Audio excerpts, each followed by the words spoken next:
حبیب صاحب، سب سے پہلے تو ہمیں یہ بتائیں کہ کیا انتخابات نواز شریف صاحب کی واپسی سے مشروط ہے یا نواز شریف صاحب کی واپسی انتخابات کے انعقاد سے مشروط ہے؟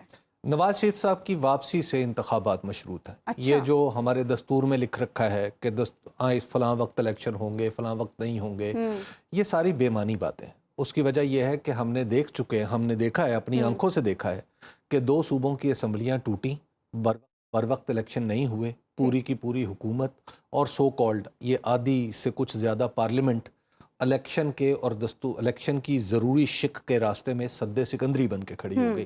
تو لہٰذا اب یہی توقع کی جا سکتی ہے کہ الیکشن جو ہے وہ دراصل دستور کی ضرورت نہیں ہے، کسی کے اشارہ ابرو کی ضرورت ہے۔ تو وہ اشارہ ابرو آج کل لندن میں ہے، دبئی میں ہے اور سعودی عرب میں ہے، تو وہ جہاں سے آ جائے گا۔ آئندہ کی وزارت عظمیٰ کس کے پاس ہوگی؟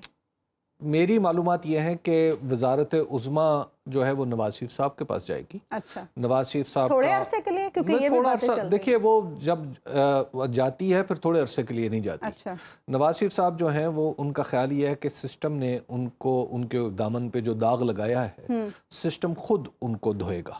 اچھا، تو لہٰذا وہ چاہ رہے ہیں کہ دراصل یہ آخری مکہ انہیں مارنے کا موقع دیا جائے۔ اچھا، اور نون لیگ کی سیٹیں کتنی ہوں گی؟ کیا نون لیگ کم بیک کرے گی پنجاب میں؟ کم بیک کرنے سے آپ کی کیا مراد ہے؟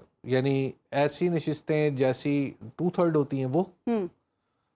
میری جو انڈرسٹینڈنگ ہے، وہ جو اب تک کی حساب کتاب چل رہے ہیں، اس میں پی ایم ایل این کی جو نشستیں ہیں وہ 70-80۔ اچھا، پی ایم ایل این کو بھی کئی اکثریت نہیں بلکہ ایک سب سے بڑی پارٹی کے طور پہ دیکھا جا رہا ہے۔ سب سے بڑی پارٹی کے طور پہ یہ ہوگی میدان میں، اس میں چند سیٹیں شاید آئی پی پی کو 2 4 5 مل جائیں، اور پاکستان پیپلز پارٹی ہوگی اور مولانا فضل الرحمان ہوں گے۔